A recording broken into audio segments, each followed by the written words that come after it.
Salute Bharat നമ്മളോടൊപ്പം BJP. വക്താവ് advocate ജയസൂര്യനാണ്. Sir സ്വാഗതം. നമസ്തേ. നമസ്തേ സാർ, കഴിഞ്ഞ ദിവസം വന്ന വളരെ ഗുരുതര പ്രത്യാഘാതങ്ങൾ ഉണ്ടാകാൻ സാധ്യതയുള്ളൊരു വാർത്തയാണ്. നമ്മുടെ കൈവശമുണ്ടാകുന്ന ഇന്ത്യൻ പാസ്പോർട്ട് അത് നമ്മുടെ പൗരത്വം തെളിയിക്കാനുള്ള ഔദ്യോഗിക രേഖയല്ല എന്നുള്ളതാണ് വിദേശകാര്യ മന്ത്രാലയം വ്യക്തമാക്കിയിരിക്കുന്നത്. നമ്മുടെ കയ്യിലുള്ള ആധാറോ വോട്ടേഴ്സ് ഐഡിയോ ഒന്നും തന്നെ പൗരത്വം തെളിയിക്കാനുള്ള ആധികാരിക രേഖയായിട്ട് പരിഗണിക്കപ്പെടുന്നുമില്ല. നമ്മൾ കരുതപ്പെട്ടത് ഒരു ഇന്ത്യൻ പാസ്പോർട്ട് ഉണ്ടെങ്കിൽ തീർച്ചയായിട്ടും ഒരു പൗരന് കൊടുക്കുന്ന ഒരു സിറ്റിസൺഷിപ്പ്, ഒരു അംഗീകാരം എന്ന നിലയിൽ തന്നെയാണ് നമ്മൾ പൊതുവിൽ ധരിച്ചു വച്ചിരിക്കുന്നത്. അപ്പോൾ പാസ്പോർട്ട് പൗരത്വ രേഖ അല്ലെങ്കിൽ പിന്നെ എന്താണ് അതിന് ബദൽ? അത്തരം ചർച്ചകൾ ഇപ്പോൾ ഉയർന്നു വരുന്നുണ്ട്. എന്താണ് അതിനെക്കുറിച്ച് വിശദീകരിക്കാനുള്ളത്? വളരെയേറെ കാലിക പ്രാധാന്യമുള്ള ഒരു വിഷയമാണിത്. പക്ഷെ ഈ വിഷയം ചർച്ച ചെയ്യുമ്പോൾ പൊതുവെ കാള പറ്റൂ എന്ന് കേൾക്കുമ്പോഴേ കയറെടുക്കുന്ന തരത്തിലുള്ള ചർച്ചകളാണ് കൂടുതലും നടക്കുന്നത്. അതായത് പാസ്പോർട്ട് ഒരു പൗരത്വ രേഖയാണെന്ന് ഒരു കാലത്തും ഇന്ത്യയിലെ ഒരു ഗവൺമെന്റും പറഞ്ഞിട്ടില്ല. ഇന്ത്യക്ക് സ്വാതന്ത്ര്യം കിട്ടി ഇപ്പൊ 3/4 നൂറ്റാണ്ടായി, ഇതുവരെയുള്ള ഒരു ഗവൺമെന്റും പാസ്പോർട്ടാണ് പൗരത്വ രേഖ എന്ന് പറഞ്ഞിട്ടേയില്ല. അപ്പൊ പിന്നെ അതൊരു പുതിയ കാര്യമൊന്നുമല്ല. അപ്പോൾ പൗരത്വ രേഖയായി നമ്മൾക്ക് ഉപയോഗിക്കാവുന്ന പല രേഖകളെ കുറിച്ചും ഗവൺമെന്റ് തന്നെ ലിസ്റ്റ് പബ്ലിഷ് ചെയ്യാറുണ്ട്. തെരഞ്ഞെടുപ്പ് വരുമ്പോഴാണ് ഇത് കൂടുതലും കാണുന്നത്. അതായത് വോട്ട് ചെയ്യാൻ പോകുന്നവർക്ക് തിരിച്ചറിയൽ രേഖയായി ഇന്ന ഇന്ന ഇന്ന ഇന്ന ഇന്ന കാര്യങ്ങൾ ഉപയോഗിക്കാം എന്ന് പറഞ്ഞൊരു 5, 6, 7 കാർഡിന്റെ ലിസ്റ്റ് പബ്ലിഷ് ചെയ്യാറുണ്ട്. അപ്പോൾ ഈ പൗരത്വം എന്ന് പറയുന്നതിന് മാത്രമായിട്ട് ഒരു രേഖ ഉണ്ടാവേണ്ടതാണ് എന്നുള്ള ചർച്ച വരുന്നത് നല്ലതാണ്. ഇനിയിപ്പോ ഞാൻ വിഷയത്തിലേക്ക് വരാം. ഇപ്പൊ നമ്മുടെ വിഷയം പാസ്പോർട്ട് ആണല്ലോ. ഈ പാസ്പോർട്ട് പൗരത്വ രേഖയാക്കിയെന്നിരിക്കട്ടെ, ആക്കിയാൽ ഉണ്ടാകുന്ന കുഴപ്പം വളരെ വ്യക്തമായിട്ട് നമ്മൾ മനസ്സിലാക്കേണ്ടതാണ്. ഒന്ന്, വിദേശ രാജ്യത്തേക്ക് കുടിയേറിപ്പോയ ഒരാൾ, അയാൾക്ക് അവിടുത്തെ പൗരത്വം കിട്ടി, ആ രാജ്യത്തെ പൗരത്വം കിട്ടി.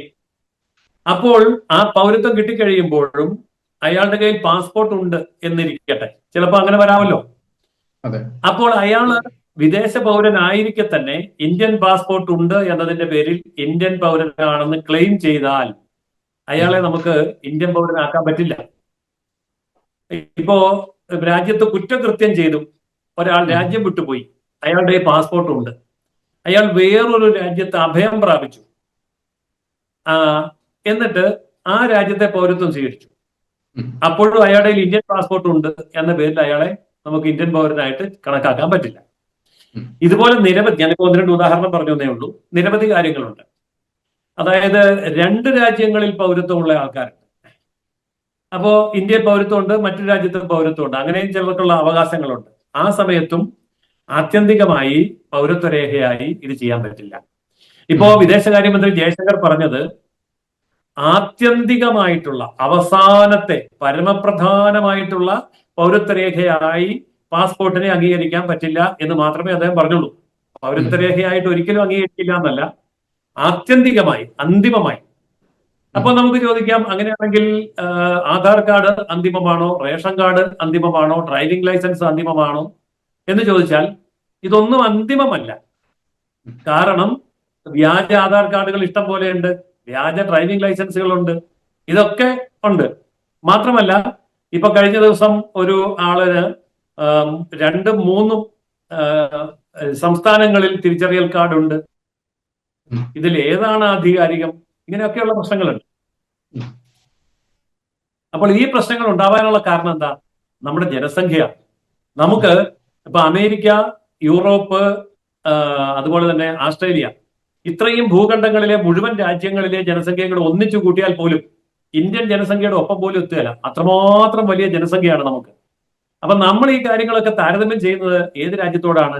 ഇന്ത്യയിലെ ഒരു സംസ്ഥാനത്തോടോ ഇന്ത്യയിലെ ഒരു താലൂക്കിനോടോ മാത്രം ഒപ്പം ജനസംഖ്യയുള്ള രാജ്യവുമായിട്ടാണ് കമ്പയർ ചെയ്യുന്നത്. അവിടെയാണ് ഈ പ്രശ്നങ്ങൾ വരുന്നത്.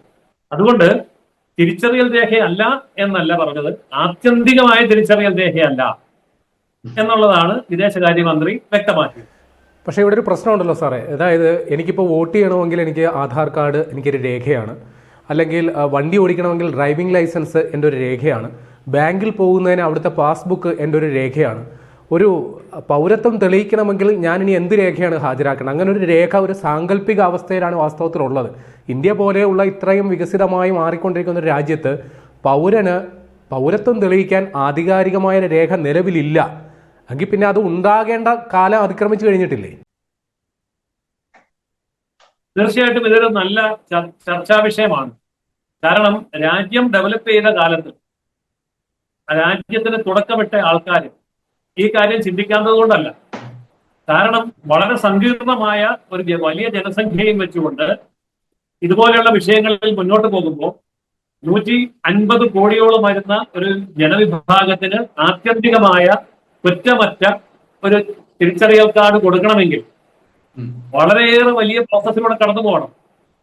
നമുക്കറിയാം, ഇതൊരു ജനാധിപത്യ രാജ്യമാണ്. ഇതൊരു കമ്മ്യൂണിസ്റ്റ് രാജ്യം, ഏകാധിപത്യ രാജ്യമാണ്. ഇതൊരു ഒറ്റ ദിവസം കൊണ്ട് കൊടുക്കാം. ജനാധിപത്യ രാജ്യം ഒരു തിരിച്ചറിയൽ രേഖ കൊടുത്തേക്കാന്ന് വെച്ചാൽ ഇവിടെ ആരെങ്കിലും സമ്മതിക്കുമോ? എന്ത് വലിയ കോലാഹലമായിരിക്കും ഉണ്ടാകാൻ പോകുന്നത്. പൗരത്വ രേഖ ഉണ്ടാക്കാൻ ഉള്ള ഓരോ ഘട്ടങ്ങളിലും, പൗരത്വം തിരിച്ചറിയപ്പെടുന്ന ഓരോ ഘട്ടങ്ങളിലും എന്ത് വലിയ കോലാഹലങ്ങൾ ഇന്ത്യയിൽ നടക്കുക. ഏതായാലും ഈ ചർച്ച നല്ലതാണ്. ആത്യന്തികമായി എല്ലാം തികഞ്ഞ ഒരു തിരിച്ചറിയൽ രേഖ അല്ലെങ്കിൽ പൗരത്വ രേഖ ഉണ്ടാകാൻ നമ്മുടെ ഈ ചർച്ച വളരെ സഹായകരമാണ്. പക്ഷെ എന്ന് കരുതി ഇപ്പൊ പൗരത്വ രേഖ ഇല്ലാന്നല്ല, പൗരത്വം തെളിയിക്കാനുള്ള ഓരോ സന്ദർഭങ്ങളിലും അതിനാവശ്യമായ രേഖ കൊണ്ടുവരാൻ സർക്കാർ ആവശ്യപ്പെടും. ചിലപ്പോൾ അത് പാസ്പോർട്ട് ആയിരിക്കും, ചിലപ്പോൾ അത് ആധാർ കാർഡ് ആയിരിക്കും, ചിലപ്പോൾ ഇലക്ട്രോണിക് തിരിച്ചറിയൽ കാർഡ് ആയിരിക്കും, ചിലപ്പോൾ അത് റേഷൻ കാർഡ് ആയിരിക്കും. അങ്ങനെയുള്ള ഏതെങ്കിലും ഒരു കാർഡ് സന്ദർഭത്തിനനുസരിച്ച് ഇപ്പോൾ പൗരത്വ രേഖയായി ഉപയോഗിക്കാവുന്ന അവസ്ഥയിൽ വരെ മാത്രമേ നമ്മുടെ രാജ്യം എത്തിച്ചേർന്നിട്ടുള്ളൂ എന്നുള്ളതാണ് വസ്തുത. പക്ഷേ ഇവിടെ ബി ജെ പിക്കെതിരെ കൃത്യമായ രാഷ്ട്രീയ ആരോപണം വരുന്നു. കാരണം ബി ജെ പി സർക്കാർ അധികാരത്തിലെത്തിയതിനു ശേഷമാണ് പൗരത്വ ഭേദഗതി രജിസ്റ്റർ അല്ലെങ്കിൽ ആ രീതിയിൽ ഇന്ത്യൻ പൗരന്മാരല്ലാത്തവർ ഇവിടുന്ന് പുറത്തേക്ക് പോകണം എന്ന കൃത്യമായ രാഷ്ട്രീയ നിലപാടെടുത്തത്. തൊട്ടു പിന്നാലെ വോട്ടേഴ്സ് പട്ടിക പരിഷ്കരണം SIR നടപ്പിലാക്കപ്പെട്ടു. അപ്പോൾ ഇതിൻ്റെയൊക്കെ പിന്നിൽ ബി ജെ പിക്ക് കൃത്യമായ രാഷ്ട്രീയ അജണ്ടയുണ്ട്. അത് മുസ്ലിം വിരുദ്ധമാണെന്ന് പോലും വ്യാഖ്യാനങ്ങൾ വരുന്നു. അപ്പോൾ ഈ പാസ്പോർട്ട് ചർച്ച പോലും ഉയർന്നു വരുന്നത് അത് പരോക്ഷമായി ഈ പൗരത്വ ഭേദഗതി നിയമം നടപ്പിലാക്കുക, പൗരത്വ രജിസ്റ്റർ കൊണ്ടുവരിക എന്ന ഹിഡൻ അജണ്ട അതിൻ്റെ പിന്നിലുണ്ട്. അങ്ങനെയാണെങ്കിൽ ഈ പൗരത്വ ഭേദഗതി രജിസ്റ്റർ പിന്തുടർന്നുകൊണ്ട് തന്നെ ഈ ആധാർ കാർഡിന് സമാനമായ ഒരു സിറ്റിസൺഷിപ്പ് കാർഡ് ഉടനെ വരുമോ? അല്ല, ഇത് സംസാരിക്കുമ്പോൾ ഇതിന്റെ പിന്നിൽ ഒരു അജണ്ട ഉണ്ട് എന്ന് പറയുന്നത് തെറ്റാണ്. നമ്മളുടെ അജണ്ട പിന്നിലല്ല, മുന്നിലാണ്. ഇതിന്റെ പിന്നിൽ അജണ്ടയൊന്നുമില്ല. പിന്നിൽ പിടിക്കുന്ന പരിപാടിയൊന്നും BJPക്ക് ഇല്ല. അജണ്ടയുണ്ട്. അജണ്ട പിന്നിലല്ല, മുന്നിലാണ്. ഇത് കൃത്യമായിട്ട് പരസ്യമായി തെരഞ്ഞെടുപ്പ് വേളയിൽ പ്രകടന പത്രികയിൽ പോലും അച്ചടിച്ച് പരസ്യമായി പറഞ്ഞിട്ടാണ് ഇലക്ഷന് നിൽക്കുന്നത്. അപ്പോഴാണ് ഇത്ര വലിയ പിന്തുണ BJPക്ക് കിട്ടുന്നത്. അതുകൊണ്ട് കൃത്യമായ അജണ്ടയുണ്ട്. പക്ഷെ അത് രഹസ്യ അജണ്ടയല്ല, പരസ്യ അജണ്ടയാണ്.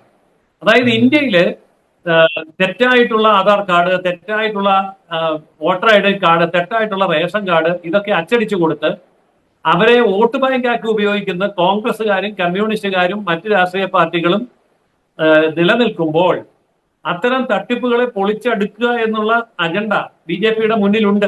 പിന്നിലല്ല, മുന്നിലുണ്ട്. അതുകൊണ്ട് തീർച്ചയായിട്ടും BJP ഇക്കാര്യത്തിൽ വളരെ ശക്തമായ നിലപാടെടുത്ത് മുന്നോട്ട് പോകും.